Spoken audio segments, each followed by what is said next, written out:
I remember one time I had to tell ESPN television and radio star Dan Le Batard not to use the body wash on his face. And it wasn't surprising to me that a man might need a little bit of help with some of the health and the grooming and everything else. Well, did you know that a lot of guys need a little help with their hair? 66% of men lose their hair by age 35. And when you start to notice hair loss, it's probably already too late. It's easier to keep the hair you have than to replace the hair that you've lost. So, do you want a bald spot to pop up, or do you want to do something about it first? Here's the solution. 4Hims.com. It's a one-stop shop for hair loss, skin care, everything you need for men. Thanks to science, baldness can be optional. 4Hims connects you with real doctors and medical-grade solutions to treat hair loss. So, order now. My listeners get a trial month of 4Hims for just $5 today, right now, while supplies last. See the website for full details. It would cost you hundreds if you went to the doctor or a pharmacy. Go to 4Hims.com/ATH. That's FORHIMS.com/ATH. 4Hims.com/ATH. To all you sports fans, did you know you can stream this podcast on Spotify right now? It's easy. Open the app on your mobile device or desktop, click on the Browse channel, then click on the podcast section. You can also stream on your smart speaker. Now, it's that much easier for you to stay up to date on all the latest and greatest in all things sports, thanks to Spotify. Ramona Shelburne, the famous Israel Gutierrez, Kevin Blackistone, Frank Isola. The feel-good moment of the NBA season. Did you guys see what Fultz said he thought they were saying? We want Nick Foles. We want Nick Foles. It's the postseason acquisition of the number one pick. Good. Yeah! Super Dario!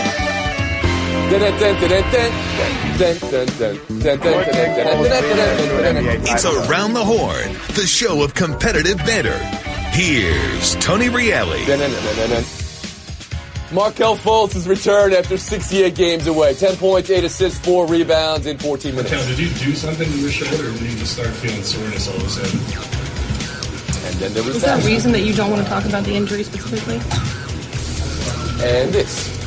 Still not providing any explanation on the shoulder post-game. He did talk plenty about wanting to help his team, and his team was plenty excited for him. That had nothing to do with Fultz, but it was awesome from Sarge. Frank, start on Fultz's night and also what you read into Fultz's no words to the questions post-game. Well, the performance was terrific, considering he'd missed all that time, hadn't played since October. And he also goes in the record books. The Elias Sports Bureau claims that only Kevin Porter back in 1980 with the Washington Bullets, only other player with 10 points, 8 assists in 15 minutes or less. So Markelle Fultz, that's a terrific night on the court. When it comes to off the court, you just cannot sit there staring at reporters when they ask you a question. First of all, it's a little rude, number one, and I'm not saying he was trying to be rude, but you leave a lot more questions than answers when you don't answer it. Say something. Say, both teams play hard. Say, we're off to Cincinnati. Come up with something other than just staring at people. Now how you see it, Kevin Blackstone? Well, it does seem like he kind of left himself out to dry there, or maybe as a rookie, someone in the PR department may have left him off to dry. It's unfortunate that we're talking about his post-game interview with those two questions about the injury and him not answering them or really not even acknowledging them. But I will say this, Markelle Fultz became the butt of many, many jokes over the past year. And you know he was hurt by that. And we know that a lot of times athletes get hurt and they have these lingering injuries and they just don't want to talk about it. So, he could have handled it differently, but I can certainly understand how he approached it. How about you, Israel? Well, I'm tempted to just stare at Frank Isola for a while and see how uncomfortable it makes him, but that's not going to make for good television. In terms of on the court, I think, look, a couple of things that I think really stand out there. The passing is really great for a kid who obviously comes in and needs to play well for his teammates, needs to sort of have them gather around him, and they're going to support him a lot if he's that kind of a passer. And obviously the quickness and the ability to get to the basket. It's a little disconcerting. He couldn't draw a free throw attempt and really wasn't finishing well around the rim, and maybe defenses will back off as a result of that. But his ability to get there, he showed. Now, off the court, yes, I do think it's problematic for a couple of reasons. When you say, hey, you're avoiding the question about the shoulder, maybe that means, sorry about that, maybe that creates questions about the organization. Did they misdiagnose you? Would you have come back sooner? Is that a problem? Well, people aren't going to know about that. And if the problem was between the ears for him, was it a lot of pressure? Did you? Well, they're going to have question marks about your mental stability and your ability to take on pressure in these situations. So I think either way, it's lose-lose. You could have at least made a joke about it or could have just said next question. You had a couple of easy outs there. And Ramona Shelburne, your view of it? Man, what I saw last night on the court made me think the Sixers are even scarier in the Eastern Conference playoffs this year and for years to come. Because when you see the way that he can just create offense, like he is a dynamic playmaker. And, you know, with him coming off the bench and playing that backup role behind Ben Simmons, it reminds me a whole lot of what Oklahoma City had with James Harden when he was in that six-man role. I don't know how that plays long-term with those guys. James Harden. Wow, I wasn't expecting to hear that name in this discussion. I mean, that's the comp, right? That's his game, and if he's able to work through whatever was going on with his shoulder or upstairs and his confidence issues, but afterwards, man, there's just so many ways you can answer that. Like all you need to say is, "I'm back now. Let's move forward." I mean, there's so many ways he could have handled it, and now you open the door, and that's all I'm thinking about going. Frank, you want back? He might be back, but I don't know if he's really. And we know how it works. Being the number one overall pick, there's a lot of weight, a lot of responsibility with something like that. When you miss all that time. And remember the videos of him shooting free throws and what it looked like, and that made everybody wonder, is it physical? Is it mental? And the fact that he didn't answer the question, I still don't understand. Why not come up with some kind of answer when they were asking you specifically about the injury? But you've covered teams. You all have covered teams for the last 2 decades. Yeah. There's a department with each franchise that handles the media. And Kevin, you brought this up. Frank, are you questioning where the Sixers' PR department was in this? Hey, the Sixers have a terrific PR staff. Maybe they thought that he was going to answer the question. Maybe he's upset with the media for releasing that video, and as Kevin said, kind of mocking him all this time. Once again, this is a kid with a lot of pride, and he's a young kid and a number one pick. The point you made was that he was the butt of a lot of jokes for the last 4 months as this was playing out. You could have the last word. Here's a guy who's an elite athlete. He is the number one draft pick, and people are questioning everything about him. And as we know, this has gone on from it's been talked about as being an injury. It's been talked about being something else. And I'm sure he's just sick and tired of dealing with it. He wants that chapter in his life closed and never read again. Then we close that chapter. But we don't put the book away. Point deduction for you, Kev, for elite. Elite and problematic Israel are off limits. We move on. Let's talk the decision Chris Mack made today to leave Xavier for Louisville. 7 years, about $4 million per. So clearly you can make the argument it's about money. Mack went to Xavier, played at Xavier, just coached them to a 1 seed this year. Israel, Louisville over Xavier, the right choice? Well, initially my response would be no. I mean, given that the situation now they are with the NCAA, you've got a looming FBI investigation and everything else. But when you look at the contract, when you look at the situation, 6 years guaranteed. When you talk about security or having a giant security net, you start off, if they are in probation, with low expectations, and you are given the ability, at least financially, to be able to get out of that and still have a good 3 years of guaranteed money there, more money than you're going to get at Xavier. I think in that case, it's kind of a no-brainer, especially when you throw in the idea that, hey, once they're off probation, you've got this great program in Louisville that's won recent national championships that you can build off of. I think it's not a bad move when you consider it that way.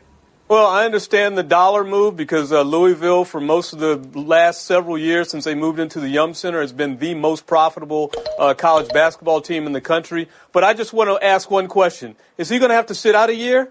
Oh, I didn't think so. You know what? He just signed an extension with Xavier back in September to take him through 2022-23. And why can't he honor some of that? So this to me seems like a really cheap move, and it just brings up the question again about why coaches get treated a certain way in this situation and players get treated in an entirely another situation. And I really think that Xavier's in a much better place right now than Louisville will be for the next several years.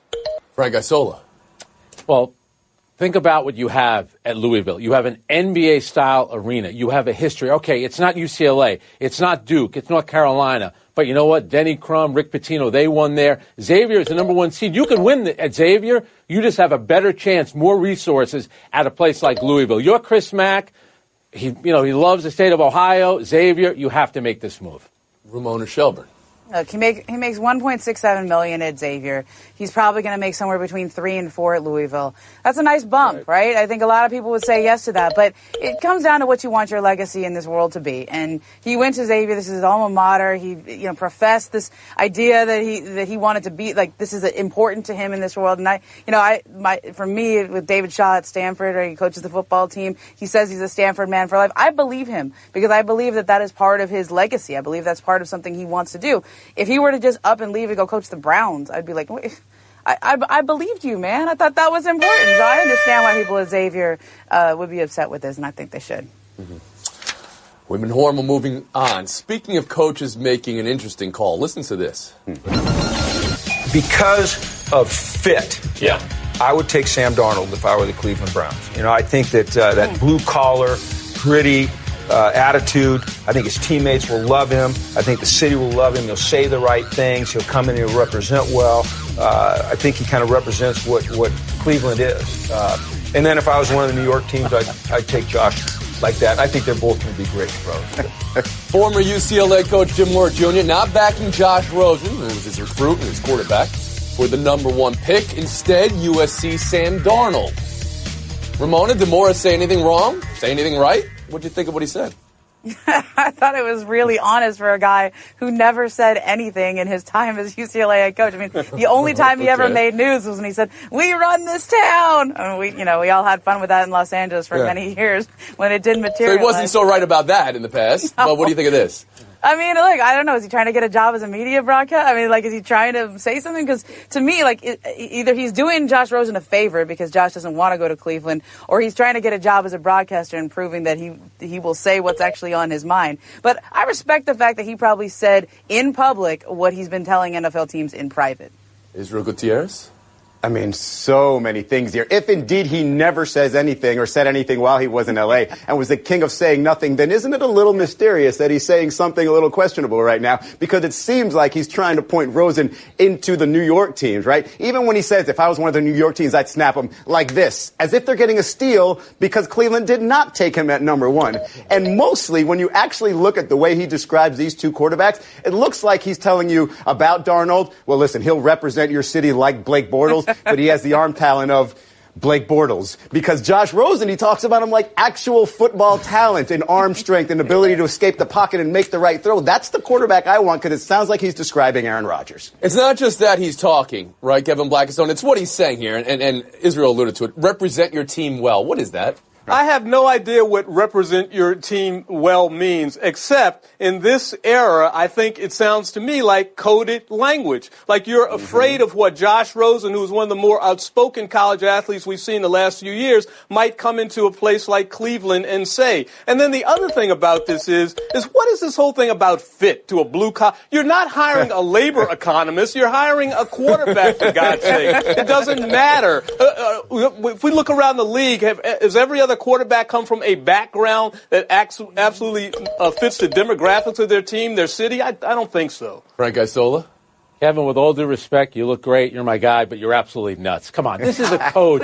Sam Darnold threw a brick at his TV when he heard this. He's thinking, oh, man, this guy's putting me in Cleveland. This is about the coach wanting his quarterback to go to a place like the New York Giants. Look at the two organizations, the Cleveland Browns. All they ever do is lose, and they go through a ton of quarterbacks. The Giants, and I get it, a lot of crazy stuff going on with Odell Beckham. It's a stable environment, stable ownership, front office. That's where he wants Josh Rosen to go. So you don't think this has anything to do with Mora, as Kevin said, coded language? Darnold will stick to sports, whereas Rosen might not stick to sports, and maybe that's more receptive in New York City opposed to Cleveland. You have LeBron James plays in Cleveland. He doesn't stick to sports.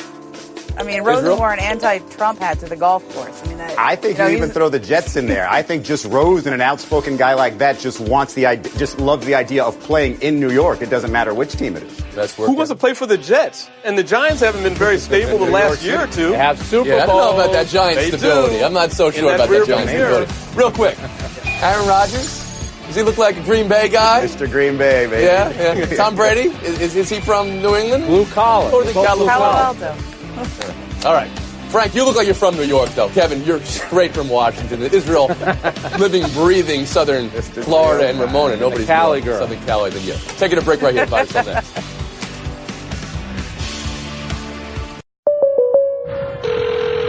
State Farm, Kathy here. Hey, it's Mike. My team just pulled off the biggest upset in the history of forever. Nice, Mike. Yeah, and some fans are getting crazy. They even flipped over a car. Whoa. Turns out it's my car, though. Oh. But I don't want to be upset right now. I want to know State Farm's going to take care of this, right? We got you covered, Mike. Enjoy yourself. Yes! Woo! Thank you! Woo! Go with the one that's here to help life go right. State Farm. Talk to an agent today. Buy or sell? They were 11-5 and won the NFC West last year. How good are the LA Rams now after adding Talib, Peters, and this week Ndamukong Suh, Ramona? Look, I think they're going to be really good, but what I take away from these moves that they have made this offseason is they understand Los Angeles. We like big moves here. We like stars. I mean, I think it's going to take a little time for L.A. to embrace football back here when it came back. The Rams, obviously the first year wasn't so good, but last year they had a nice offensive year. This offseason, they are bringing it with the big moves and catching people's attention. I'm excited. Israel Gutierrez? Well, Wade Phillips has to be the happiest person on the planet with everything he has to work with here. And I do think the Suh signing in particular, because it's a one-year deal, contract year, it doesn't matter that the scheme might not be a great fit. That guy's going to be all in this year. And if you have a motivated Ndamukong Suh, that defensive line, I mean, just ask the Eagles how important a great defensive line is. You think this defensive line's better than what Philadelphia has? Because, we're talking about two of the three best or so. Not yet, yeah. Blackstone, how about you? Yeah, I don't think they'll be as good as Philadelphia. For one reason, Suh is not accustomed to playing in the 3-4. He's kind of undersized as a nose. But with those two ends around him, he won't be double-teamed. And with those two cornerbacks, it'll be that much easier to get to the quarterback. Kevin, you tell Suh he's undersized as a nose. Go ahead. Be my guest. Sola, how about you? I was going to say, Kevin's like Bill Belichick, telling us what defense he fits in well with. And Ndamukong Suh, I love the fact he's on a one-year deal. Beware opposing quarterbacks, because that defense is going to be big time. If Jared Goff plays next year like he did this past season, the Rams will be better than Philadelphia. Or if the Rams acquire an Odell Beckham Jr. from Francis's New York Giants. Frank, you think there's any chance? Chance, but you're going to have to pay up big time. Picks and players. Buy or sell too, Michael Porter going pro. 53 minutes played in his college career. Off the top of my head, can you guys think of a lottery who missed significant time and got drafted high other than Kyrie Irving? Maybe. Can you think of any of the opposite where it happened and they plummeted? Let's go buy or sell him going pro, Israel. I'm going to go ahead and buy it. I mean, I still think there's enough there that as long as his medical reports come back positive for him, that teams are going to take a chance on him, probably in the top 5, top 10. It's if he goes the other way around and comes back to college, he could have the type of year where Trae Young, where all these expectations early on, and then he sort of fizzles at the end and probably loses some draft stock there. I like it. KB? If you remember a few years ago, Jared Sullinger had a bunch of problems with his back. His father tried to cover it up. He tried to cover it up. He slipped out of the lottery, fell to 21 in the first round. He's not 6'10", though. That 6'10" is going to keep Porter in the high part of the lottery. Isola? And if you're in the lottery this year, chances are you'll be back next year. Remember, Joel Embiid got taken by Philadelphia thinking down the road he'll pay off for us. Guess what? Michael Porter is going to be a high pick. It all showed the hypocrisy of the whole one and done. This poor kid had to go to college. He didn't barely played. It was a waste of time. He should have been allowed to go right from high school to the NBA. Delbert. Look, 6'10" guys with a history of back injuries are very scary, but that makes him the ultimate risk-reward player here. I mean, this is like, you may get a guy who could have gone number 1 overall coming out of high school. You may get him at 9 or 10. I don't know how you think your Knicks will like him. Right there, Frank. He'll take him. He'll be in the line. line. He'll take everybody. Don't worry. Buy or sell 3, the final 4. 1 seed, 1 seed, 1 seed, 1 seed. 4th time that's happened in the women's bracket. UConn's win over South Carolina last night. Anticipated, expected, and still, like always, scary impressive. Kevin, what are you buying from the women's Final Four? Well, I'm buying that UConn. Shock is still the team to beat. They're always a team to beat. They are the measuring stick in all of women's college basketball, and when you talk about greatness overall in all of sports right now. Isola? Gino and the UConn women are going to settle all family business. They just knocked out the defending champ South Carolina. Notre Dame up next, a traditional rival, and they could play Mississippi State, who knocked them out last year. And watch out for Gabby Williams, the most athletic player in college basketball, women's college basketball. I just got done reading that story Ray Thompson did on Gino Auriemma last week. And people think they just win because they get the best players. They think they win because they have a history. They win because Gino is an insane competitor. I mean, this guy, if they have 5 minutes where they're a little sloppy, he's upset, and he will not let them even enjoy the game that they win by 30. I mean, Gino pushes these kids, and that's exactly why the best players in the country want to go play for him every single year, because of the way he coaches them and the way he pushes them. Yeah, the intrigue of this team is the how, because there are other teams out there that have good level of talent and cannot even come close, at least in scoring margin, when you see these teams play. I mean, I think it's really good that they have 4 number 1 seeds in this tournament because, look, if UConn's going to get all the way and if they're going to beat these teams by 20, 30 points, might as well be the best of the best just so they can say, look, this is how dominant we are. And just when you weren't thinking maybe their run would come to an end, their next recruit, Olivia Nelson-Ododa, is dunking with ease at dunk contests. So that's what's coming up next. Hey, call me when you do the Candace Parker no-look dunk. We're going to be seeing a lot of her. I feel like she can do all of those. We're going to see a lot of Blackistone and Isola, not so much of Shelburne and Gutierrez in Showdown. I just saved hundreds of dollars by switching to Geico. I feel like a whole new person. Disclaimer, you will not become a whole new person. This is impossible. You might be able to join a gym or diet program, buy a new wardrobe, get hair implants, but your DNA and physical form will remain the same. Geico waives any and all liability if you attempt to become a new person, except a cyborg. If you choose to become a half-human, half-cybernetic organism with lasers for eyes, the Geico legal team would be cool with that, because, quote, laser eyes are pretty sweet. Pew, pew, pew, end quote. Geico. 15 minutes could save you 15% or more. Kevin Blackistone, Frank Isola Showdown. Vegas Golden Knights clinching the playoffs, first to do it in their first season in any sport in 39 seasons. KB, what are you doing with that information? Man, I absolutely can't believe it. And you know what? I'm still not going to believe it. I don't believe that you can go from expansion to champion just like that. I mean, there's got to be some maturation in there. You got to go through some tears and some pain. Yeah, he's just trying to wish his Washington Capitals to a Stanley Cup championship. Why can't they? They had a great draft. They have a championship goalie in Marc-Andre Fleury. Why not Las Vegas? Plus, all the hockey writers, they wouldn't mind being there for a Stanley Cup final. They'd like that. They were 501 to win the Stanley Cup to start the season. They're now 6-1. Like that. Why not? Kevin Blackistone. Like that. We'll move on. Showdown 2. London Mayor Sadiq Khan saying he wants an NFL team full-time, and he wants the Super Bowl. Frank? Is either going to happen? What would be more likely to happen? Super Bowl would be great. This way, the game would start a lot earlier. But an expansion team, you're going to have, 55 players, an entire coaching staff, mostly of American citizens, are moving to London? I'm not buying it. Not going to happen. Yeah, he's a little late. If he wanted all of that, what he should have done is gotten some U.S. citizenship, moved to L.A., run for mayor in L.A., and then he'd be sitting pretty right now with a really good team and a chance to be playing in the Super Bowl. That's what he should have done. It ain't happening over there. So I'll take that as a no. Neither is going to happen. Frank Isola, 1-0. You get the win today. Wow. Well, remember when Enes Kanter and LeBron James went nose-to-nose as two rivals? It happened earlier this season. Well, they actually have a lot in common. Neither one of them sticks to sports. But Enes Kanter is a little bit different. When he sent out tweets critical of the Turkish government, prosecutors there, they want to throw him in prison for 4 years. And what did it cost Enes Kanter? He doesn't have any endorsement deals. He said Nike won't deal with him because they're trying to sell sneakers in Turkey. So when we talk about sticking to sports, yes, we think about a lot of American players, U.S. citizens. But think about a guy like Enes Kanter, who's had a good season both on and off the court. Great point. Thanks for that, Frank. That was great. Win number 80 for Isola as well. You'll always remember where you were when Frank won 80. Thanks for coming around. 23 and a half hour break. We'll see you tomorrow.